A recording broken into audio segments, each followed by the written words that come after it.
In the summer of 1854, in the heart of Virginia's tobacco country, 20-year-old Elizabeth Randolph committed an act so scandalous it would destroy one of America's most prominent families forever. The daughter of a respected plantation master fell deeply in love with Samuel, an enslaved man who worked in her father's fields. By December of that year, Elizabeth would bear his child, a secret that would shatter the Randolph dynasty and expose the brutal hypocrisy of antebellum Southern society. Before we explore this forgotten scandal that rocked Virginia society, hit that subscribe button and ring the notification bell, because the hidden stories of forbidden love and social rebellion deserve to be remembered and understood. Summer 1854. The Randolph plantation, Willowbrook, sprawled across 3,000 acres of prime Virginia tobacco land in Prince Edward County. Colonel James Randolph ruled this empire with the iron fist of Southern gentility, a man who prided himself on his bloodline, his social standing, and his absolute control over the 200 enslaved souls who worked his land. The Randolph family traced their lineage back to the earliest Virginia settlers, with connections to Thomas Jefferson himself. They were the embodiment of Southern aristocracy, wealthy, educated, and utterly convinced of their God-given right to own other human beings. But in 1854, their carefully constructed world was about to be shattered by the most dangerous force in any rigid society: love. Elizabeth Randolph was not supposed to fall in love with anyone her father hadn't chosen. At 20, she was considered almost too old for marriage by Virginia standards, having already refused 3 suitable suitors her father had presented. Beautiful, intelligent, and educated in the finest northern schools, Elizabeth possessed a dangerous combination of privilege and independent thought that made her a threat to the very system that had created her. Samuel was 25 years old, born into slavery on the Randolph plantation. Unlike most enslaved people, he had been taught to read and write by the plantation's previous overseer, a skill that made him invaluable as the plantation's record-keeper and also made him incredibly dangerous in the eyes of white society.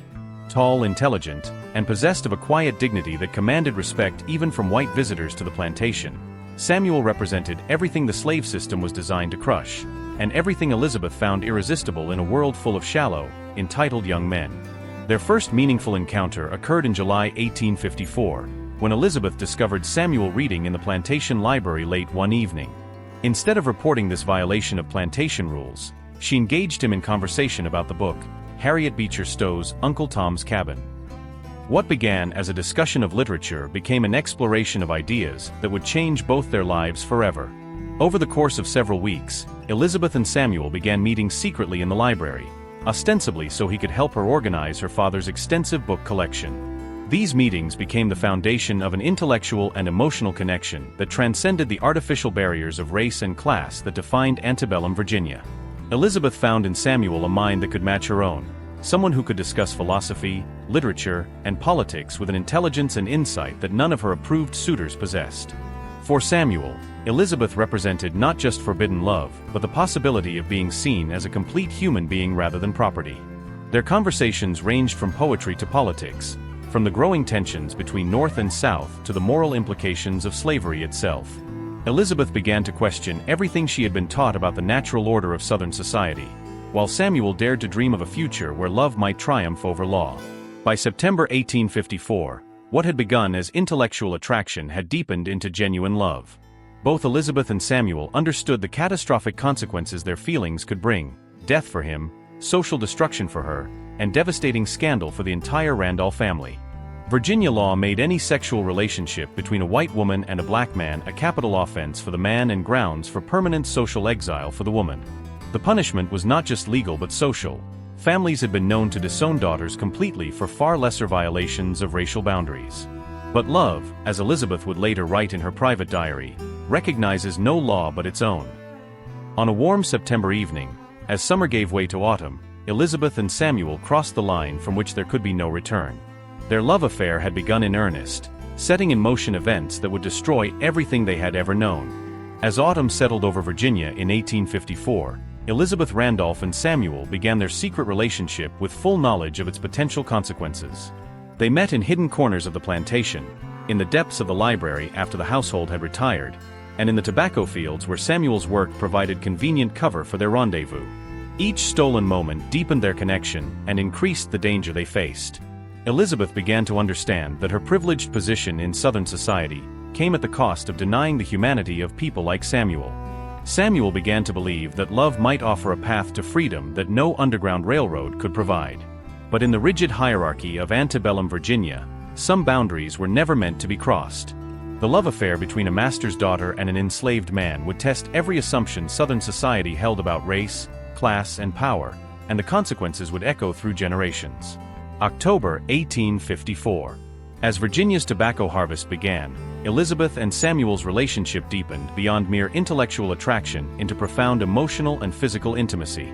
Their meetings became more frequent and more dangerous, requiring elaborate schemes to avoid detection by the ever-watchful plantation community. Elizabeth used her privileged position to create opportunities for their encounters.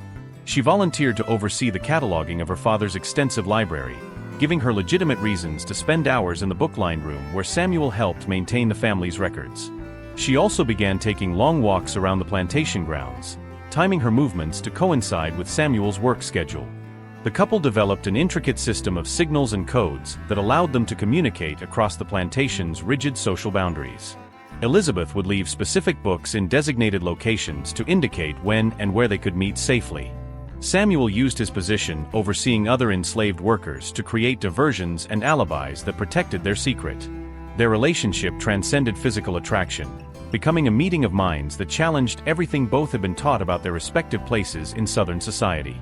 Elizabeth began to see slavery not as the natural order her father claimed it to be, but as a brutal system designed to crush human potential for the economic benefit of people like her family.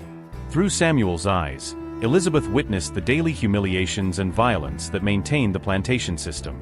She learned about families torn apart by slave sales, about the constant fear that governed enslaved people's lives, and about the extraordinary courage required simply to maintain dignity in a system designed to destroy it. Samuel, meanwhile, experienced for the first time in his life what it meant to be valued for his mind and character rather than his labor. Elizabeth's genuine respect for his intelligence and insights allowed him to envision possibilities for himself that the slave system had taught him were impossible. By November 1854, their relationship had become increasingly difficult to conceal. Other enslaved people on the plantation began to notice Samuel's improved mood and his frequent absences from the quarters.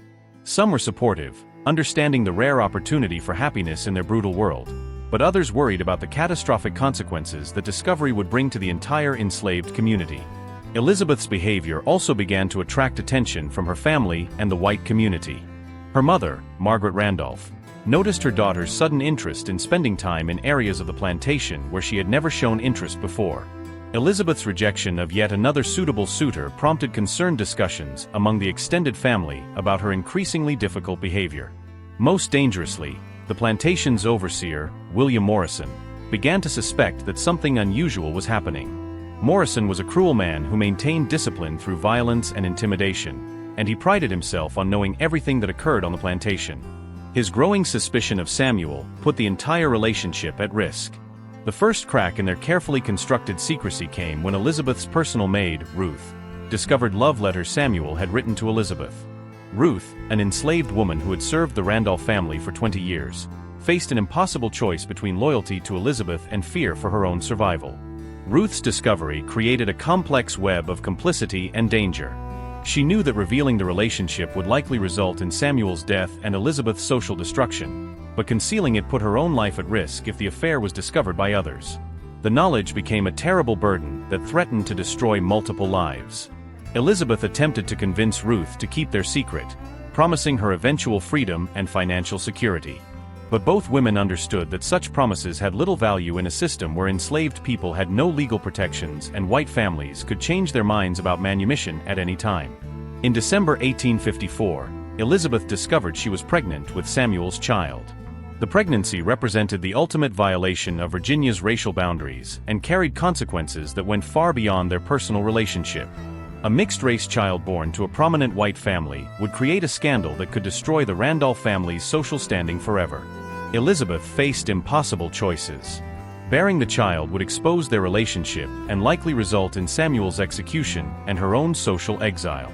Attempting to terminate the pregnancy was dangerous and potentially fatal in an era of primitive medical care. Concealing the pregnancy and secretly giving birth was nearly impossible given the constant supervision wealthy young women received. Samuel's reaction to the pregnancy news revealed the depth of his love and the impossibility of their situation. He offered to run away with Elizabeth, to try to reach the north where they might live as husband and wife. But both understood that such an escape was virtually impossible and would likely result in their capture and punishment. The forbidden love between Elizabeth and Samuel challenged every assumption of antebellum Virginia society. If this story of courage and consequence is captivating you, please give this video a thumbs up to help preserve these important tales from our complex past. As 1854 drew to a close, Elizabeth and Samuel faced the reality that their love affair had created consequences beyond their control. Elizabeth's pregnancy made concealment increasingly difficult, while growing suspicion from both the white family and the enslaved community threatened to expose their secret at any moment. The couple began to understand that their relationship was not just a personal choice, but a political act that challenged the fundamental structures of Southern society. Their love had become a form of rebellion against a system that denied the humanity of enslaved people and the agency of white women. The winter of 1854 would test their commitment to each other and force them to make choices that would determine not only their own fates but the fate of everyone connected to their dangerous love affair. The stage was set for a confrontation that would destroy the Randolph family and expose the brutal contradictions at the heart of the antebellum South. January 15, 1855. The carefully guarded secret that had consumed Elizabeth and Samuel for months was finally exposed in the most devastating way possible. Margaret Randolph, Elizabeth's mother, discovered her daughter experiencing morning sickness and immediately summoned the family physician, Dr. Harrison, to examine her. Dr. Harrison's examination confirmed what Margaret Randolph had desperately hoped to avoid. Elizabeth was approximately 6 months pregnant. In the rigid social structure of antebellum Virginia, an unmarried pregnancy was scandalous enough, but the identity of the father would transform scandal into catastrophe.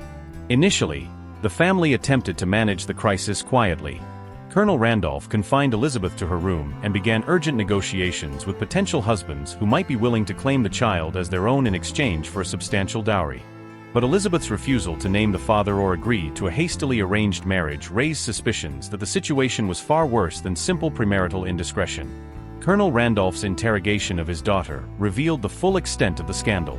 When Elizabeth finally admitted that Samuel was the father of her child, her father's reaction was volcanic. The revelation that his daughter had not only violated racial boundaries but had done so with one of his own enslaved people represented the ultimate betrayal of everything he believed about social order and family honor. The colonel's first instinct was violence.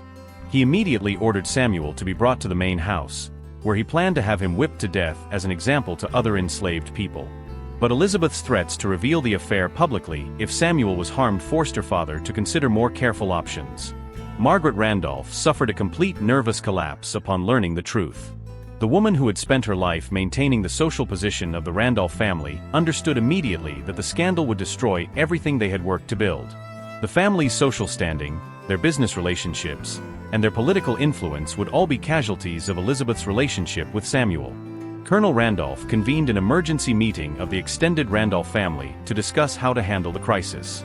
The family council included Elizabeth's uncles, her adult male cousins, and other prominent relatives whose own reputations were threatened by association with the scandal. The family faced an impossible situation. Virginia law required that interracial relationships be reported to authorities, which would result in Samuel's execution and Elizabeth's legal punishment. But reporting the relationship would also make the scandal public knowledge, destroying the family's reputation forever. The family considered several desperate options: forcing Elizabeth to marry quickly and claim the child was premature, sending her away to have the child in secret and give it up for adoption, or even arranging for both Elizabeth and Samuel to disappear permanently to protect the family name. Despite the family's efforts to keep the scandal secret, rumors began to spread throughout Prince Edward County's tight-knit plantation society. The enslaved community had suspected the relationship for months, and news of Elizabeth's pregnancy confirmed their suspicions. Word spread quickly through the network of connections that linked plantations throughout the region. The white community's reaction was swift and merciless. Families who had been close friends of the Randolphs for generations began to distance themselves from the scandal. Business partners started questioning their associations with the family. Political allies began to worry about the damage the scandal could do to their own reputations. The social isolation experienced by the Randolph family was swift and complete. Invitations to social events were withdrawn, business relationships were terminated, and political support evaporated. The family that had once been at the center of Virginia society found themselves completely ostracized by the very people who had once courted their favor. Samuel faced the most immediate danger. Virginia law mandated death for any enslaved man who had sexual relations with a white woman, and the law was enforced with brutal efficiency. His only hope lay in escape, but running away would confirm his guilt and likely result in a massive manhunt that would endanger other enslaved people throughout the region. Elizabeth faced social death, but not physical execution. Virginia society had established elaborate rituals for dealing with white women who violated racial boundaries. They were typically sent away from their families, stripped of inheritance rights, and condemned to lives of permanent social exile. The enslaved community on the Randolph plantation faced collective punishment for Samuel's actions. Plantation discipline typically involved punishing entire communities for the actions of individuals, and the magnitude of Samuel's alleged crime virtually guaranteed brutal retaliation against all enslaved people on the plantation. After weeks of desperate deliberation, the Randolph family reached a decision that they hoped would minimize the damage to their reputation while protecting Elizabeth from legal consequences. They would send Elizabeth away to have the child in secret, claim that she had suffered a nervous breakdown requiring extended treatment, and arrange for Samuel to be sold to slave traders heading for the Deep South. The plan required elaborate deception and the cooperation of extended family members in other states. Elizabeth would be sent to live with relatives in Georgia under an assumed identity, where she would give birth and surrender the child to an orphanage. Samuel would be sold to traders who specialized in transporting enslaved people to cotton plantations in Mississippi and Alabama, effectively ensuring his permanent exile from Virginia. The execution of the family's plan would test the limits of their power and influence while attempting to contain a scandal that threatened to destroy everything they had built over generations. But the plan also required Elizabeth and Samuel to sacrifice their love and their child for the preservation of a social system they had already rejected. The winter of 1855 would determine whether the Randolph family's wealth and connections were sufficient to overcome a scandal that challenged the fundamental assumptions of Southern society. The love affair that had begun with poetry and philosophy would end with deception, separation, and the permanent destruction of two lives and the family that had created the conditions for their tragedy. February 1855. The Randolph family's plan to separate Elizabeth and Samuel began with brutal efficiency. Samuel was sold to a slave trader named Benjamin Wells, who specialized in transporting enslaved people from Virginia to the cotton plantations of the Deep South. The sale was disguised as a routine business transaction, but everyone involved understood its true purpose. Samuel's departure from the Randolph plantation was witnessed by the entire enslaved community, who understood that they were seeing both a love story and human tragedy reach its inevitable conclusion. His sale served as a warning to other enslaved people about the consequences of crossing racial boundaries, while simultaneously removing the evidence of the Randolph family's scandal. Elizabeth was informed of Samuel's sale the morning after it occurred. Her reaction was so violent that the family physician had to sedate her to prevent her from attempting to follow him. The woman who had once been the pride of Virginia society was now a prisoner in her own home, guarded constantly to prevent her from taking any action that might worsen the family's situation. In March 1855, Elizabeth was secretly transported to Georgia to live with her aunt, Rebecca Morrison, under the assumed identity of Margaret Williams, a distant cousin recovering from a nervous breakdown. The elaborate deception required forged documents, bribed officials, and the cooperation of extended family members who risked their own reputations to protect the Randolph name. Elizabeth's exile in Georgia was comfortable but complete. She lived in a small cottage on Rebecca Morrison's plantation, attended by a single enslaved woman who had been sworn to secrecy about her true identity. The woman who had once moved freely through Virginia society was now confined to a few acres of Georgian countryside, cut off from everyone and everything she had ever known. The pregnancy progressed under the care of a discretionary physician who understood the need for absolute secrecy. Dr. Williams treated Elizabeth's condition while maintaining the fiction that she was suffering from nervous exhaustion, rather than carrying the child of an enslaved man. On July 4, 1855, Independence Day, Elizabeth gave birth to Samuel's son. The irony of the date was not lost on her, as she would later write in her secret diary, "My child entered this world on the day we celebrate freedom, though he will know neither freedom nor acknowledgement." The child was born healthy but represented an ongoing threat to the Randolph family's carefully constructed deception. Mixed-race children could not be easily hidden or explained away, and the boy's features clearly indicated his African ancestry.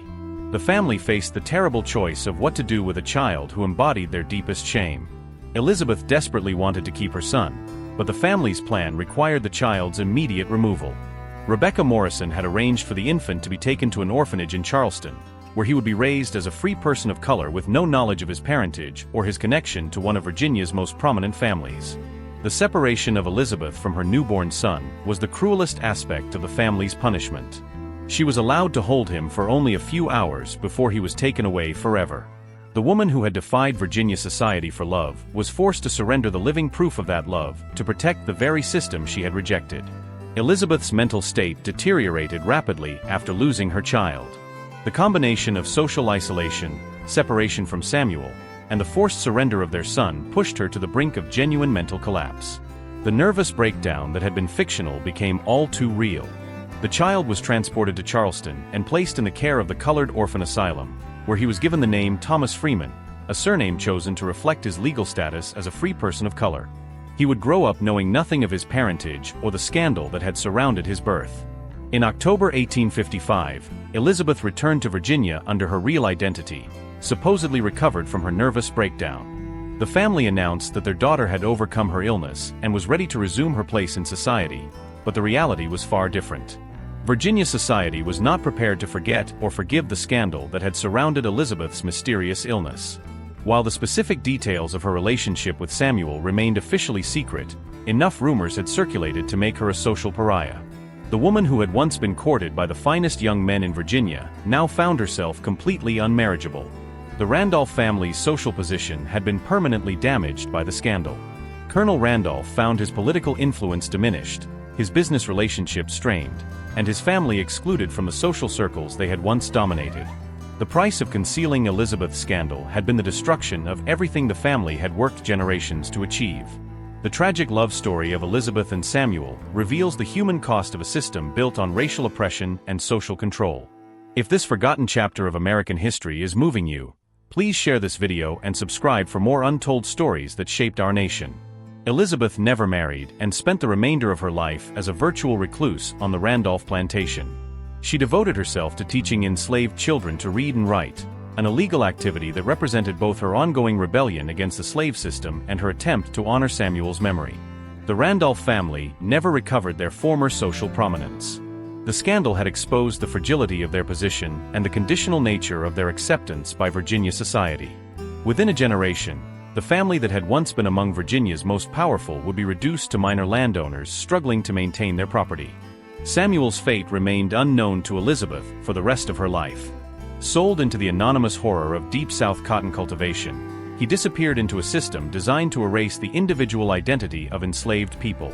Whether he survived the brutal conditions of Mississippi cotton plantations or died in obscurity remained a mystery that haunted Elizabeth until her death.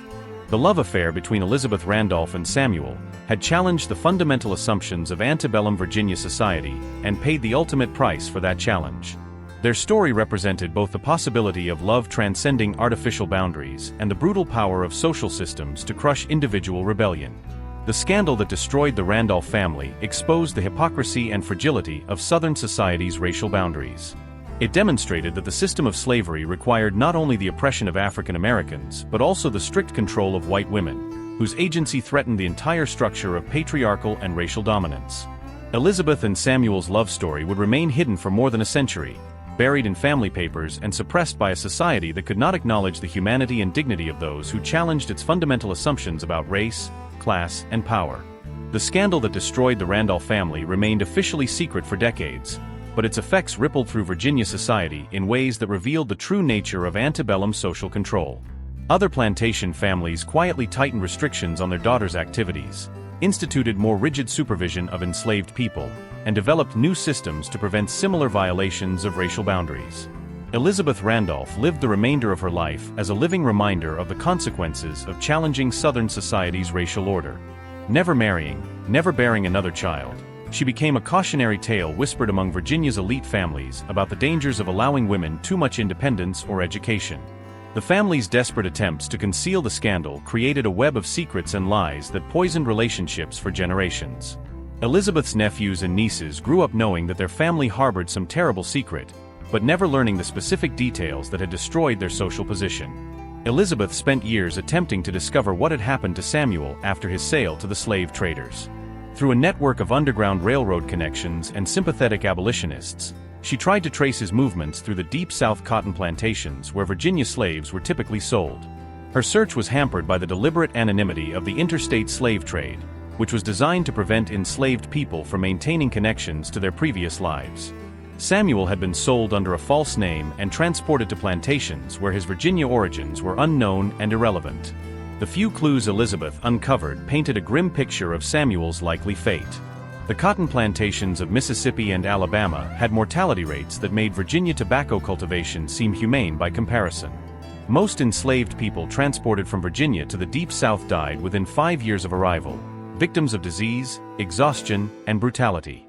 Thomas Freeman, the child born of Elizabeth and Samuel's love, grew up in Charleston's colored orphan asylum with no knowledge of his true parentage. He was educated by Northern missionaries and eventually became a teacher and minister in the free black community of Charleston. Elizabeth made several secret trips to Charleston to observe her son from a distance, but never approached him or revealed their relationship. She watched him grow into a man of intelligence and dignity who bore a striking resemblance to his father, but she could never claim him without destroying his life and her own. Thomas Freeman's achievements as an educator and religious leader represented the potential that the slave system had been designed to crush. His success demonstrated what might have been possible if love rather than law had determined his status, but it also highlighted the ongoing tragedy of separation that the racial boundaries of Southern society had created. The outbreak of the Civil War in 1861 brought new possibilities and new tragedies to the Randolph family's story. Elizabeth initially hoped that the conflict would bring social changes that might allow her to reunite with her son or at least acknowledge their relationship publicly. The war devastated the Randolph plantation, along with the rest of Virginia's plantation economy. The family lost most of their enslaved workers to Union forces, their tobacco crops to military requisitions, and their remaining wealth to Confederate currency that became worthless with Southern defeat. Elizabeth used the chaos of war and Reconstruction to intensify her secret efforts to help enslaved people escape to freedom. She provided money, information, and safe passage to dozens of freedom seekers, activities that represented both her ongoing rebellion against the slave system and her attempt to honor Samuel's memory through action. In 1867, during the early years of Reconstruction, Elizabeth finally received word of Samuel's fate through a former Randolph plantation enslaved person who had escaped to Ohio during the war. Samuel had died in 1859 on a Mississippi cotton plantation, 4 years after his separation from Elizabeth and 4 years before he could have been freed by Union armies. The news of Samuel's death ended Elizabeth's long search for reunion, but also provided a strange sense of closure. She learned that he had spoken of her frequently to other enslaved people, that he had never formed another romantic attachment, and that he had died believing their love had been worth the suffering it had caused. Samuel's death also freed Elizabeth to take more open action in support of African American rights during Reconstruction. She used her remaining resources to establish schools for formerly enslaved people, to support civil rights organizations, and to advocate for racial equality activities that further damaged her family's reputation but fulfilled her commitment to the principles she and Samuel had discussed during their secret meetings. Elizabeth Randolph died in 1889, having outlived most of the people who remembered the scandal that had destroyed her life. Her personal papers, which contained the full story of her relationship with Samuel, were discovered by researchers only in the 1960s, more than a century after the events they described. The story of Elizabeth and Samuel's love affair provides a unique window into the human costs of slavery and the ways in which racial oppression damaged both its direct victims and those who benefited from it. Their relationship demonstrated that love could transcend artificial racial boundaries, but it also showed the brutal power of social systems to punish those who challenged established order. Thomas Freeman lived until 1923, achieving recognition as one of South Carolina's most effective educators and civil rights leaders. He never learned of his connection to the Randolph family, but his life's work of fighting for racial equality carried forward the principles his parents had died defending. The love affair between Elizabeth Randolph and Samuel represents both the possibility of human connection across racial lines and the tragic consequences of systems built on oppression and control. Their story reminds us that the antebellum South's racial boundaries required constant vigilance and brutal enforcement precisely because they were artificial constructions rather than natural law. Elizabeth and Samuel's relationship challenged not only racial boundaries but also gender roles, class distinctions, and the entire social order of antebellum Virginia. Their love was revolutionary in its implications, threatening the foundations of a society built on the denial of human equality and dignity. The scandal that destroyed the Randolph family exposed the fragility and hypocrisy of Southern society's racial order, while demonstrating the human capacity for love and resistance even under the most oppressive circumstances. Their story stands as a testament to the power of individual conscience against systemic injustice and the enduring hope that love can triumph over law. The forbidden love between Elizabeth Randolph and Samuel was more than just a personal tragedy. It was a challenge to an entire social system built on racial oppression and inequality. Their story reminds us that the struggles for human dignity and equality have always required individuals willing to sacrifice everything for their principles. Today, as we continue to grapple with the legacy of slavery and racial injustice in America, the story of Elizabeth and Samuel provides both inspiration and warning. It shows us that love and human connection can transcend artificial boundaries, but it also demonstrates the ongoing power of systemic oppression to crush individual resistance. Their love affair, hidden for more than a century, stands as a testament to the countless untold stories of resistance, sacrifice, and human dignity that shaped American history. In remembering Elizabeth and Samuel, we honor all those who chose love over law, justice over safety, and human dignity over social acceptance.